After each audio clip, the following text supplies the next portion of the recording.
Here we are on a Saturday. Hope everyone's having a great weekend. Thought it'd be appropriate after seeing the Geno Smith trade to the Vegas Raiders to give a quick update on the league's current quarterback situation and the musical chairs that are happening at quarterback, what that dynamic is now, not only in terms of all the teams that are in need of a quarterback around the league, but also in particular for our Pittsburgh Steelers. So the Raiders, one of the teams that were looking for a quarterback, were in the conversations for maybe signing Russell Wilson, Justin Fields, maybe even drafting a quarterback. They get their guy via trade with the Seattle Seahawks. They give up a third-round pick for Geno Smith. We all see why that happened because of the Geno Smith-Pete Carroll connection from their days back in Seattle. Giving up a third-round pick, I don't think that's a bad idea for the Raiders standpoint. You have an extra one from the Devontae Adams trade from the middle of last season.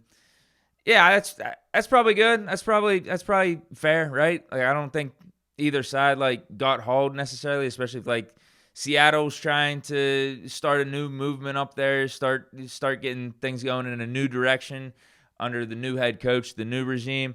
And the Raiders, like I said, with the Max Crosby signing in yesterday's bid, they're looking for competency, they're looking for leadership, they're looking for structure going into this new era, and signing Max Crosby does that for him, and trading for a Geno Smith, getting competent at quarterback, also does that for him as well.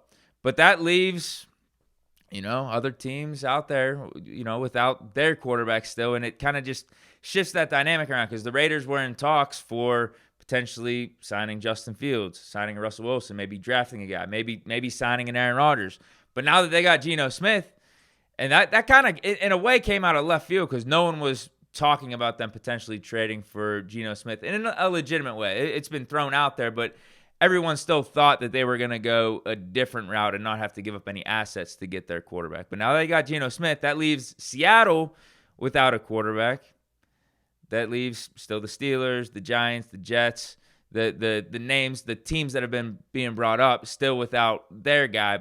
But how does this shift everything? And there's reports out there in terms of team interest leaning in certain guys' way. So I'm seeing Seattle is now heavy on Sam Darnold.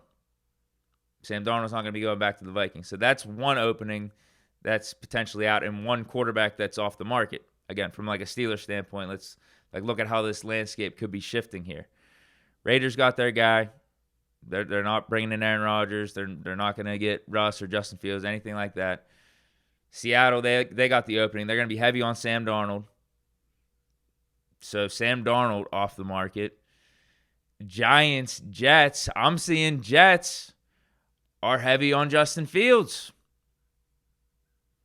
So, what if the Jets give Justin Fields an offer that he can't refuse? It's just ridiculous money that the Steelers don't want to match. Now what's left? So say Justin Fields off the market. He's with the Jets. Jets got their guy in Fields. Then it's just Steelers, Giants. I mean, I'm seeing Colts being thrown out there, but they're kind of interested in Daniel Jones. I think they're doing one of those things where they bring in someone like Daniel Jones. Maybe it's like a Kirk Cousins, and they compete with Anthony Richardson. I don't think they're legit players for a Fields, a Russ, or a Rodgers or anything like that. But anyway, that leaves Steelers, Giants. And I'm seeing Giants in on Russell Wilson. They're also having talks about Aaron Rodgers, but so are apparently the Steelers. Fields remains the priority. But again, if the Jets are going out of their way and really want to sign Fields, give him an offer he can't refuse, and the Steelers don't want to match it, well, then we're left with Russ, Rodgers, just like the Giants. Giants apparently looking at Russ, looking at Rodgers, and then Steelers looking at Russ, looking at Rodgers, if Fields is out of the picture. And then it just comes down to what team prefers which quarterback over the other, and vice versa, which quarterback prefers which team over the other. And I got to imagine for Rodgers and probably even Russ, they would both want the Steelers over the Giants. So then that would come down to the Steelers and who they want between the two more, who they're willing to pay more money to, who they're willing to invest in more. And, you know where I stand on that. I think if it's between the two, it should be Aaron Rodgers. Obviously, with that helps your chances of getting Devontae Adams, and I think you could legitimately build up a pretty decent team there.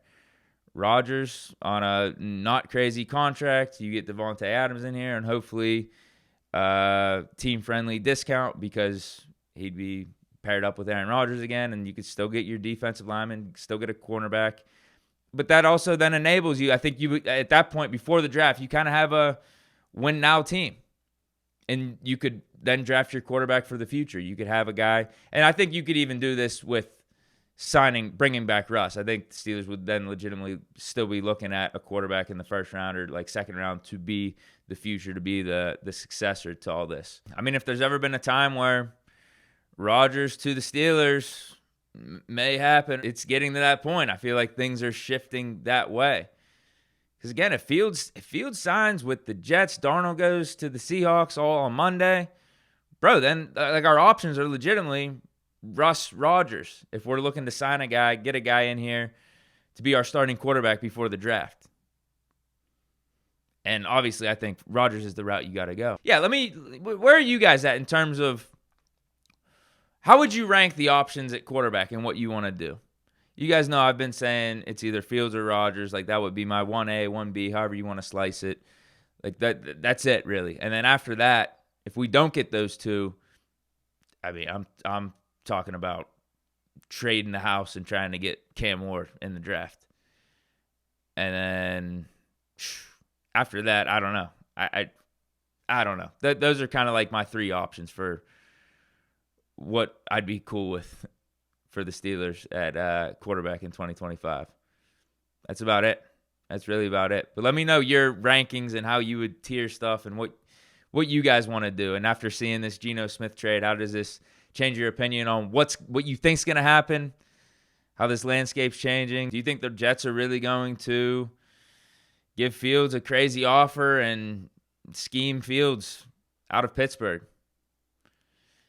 And then where does that leave us? What would you want to do then? What would your pivot be? So, yeah, let me know in the comments. Just wanted to do a quick update video because I felt like the Geno Smith news did have some ramifications on the Steelers, on the quarterback landscape, and just wanted to give a brief update on just where everything's sitting and what my thoughts are. But, yeah, that's it. Enjoy the rest of your guys' weekend. Stay chilling. Peace.